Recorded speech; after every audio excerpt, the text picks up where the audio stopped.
Good morning সবাইকে। আজ সকাল সকাল ঘুম থেকে উঠে চলে গেলাম সোজা আমার জবা রানীদের কাছে। গিয়ে দেখি একটা লাল জবা বিরাজমান। মা আমাদের সেদিনই বলছিল যে আমাদের জবা গাছটায় 3 ধরনের ফুল ফোটে।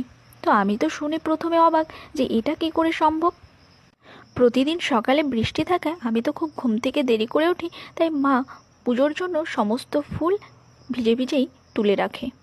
আমার আর তাদের দেখার সৌভাগ্য হয়ে ওঠে না, তারা আবার সবসময় আসেও না। তো আজ দেখার সৌভাগ্য হয়ে গেল। তাই ভালো করে দেখছিলাম যে সত্যি সত্যি একটি ডালে 2 রকমের ফুল, একটা লাল আর একটা তোমরা দেখতে পাচ্ছ ঘেয়া। মা বলছিল যে অনেকগুলো পাপড়ি জবা ফুলের পঞ্চজবাটাও ফুটেছিল সেদিন, কিন্তু সেটাও দেখার সৌভাগ্য আমার হয়নি।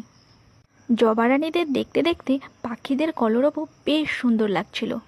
কি মিষ্টি মধুর সুর, সত্যি কি দারুণ আনন্দ দেয় প্রকৃতি।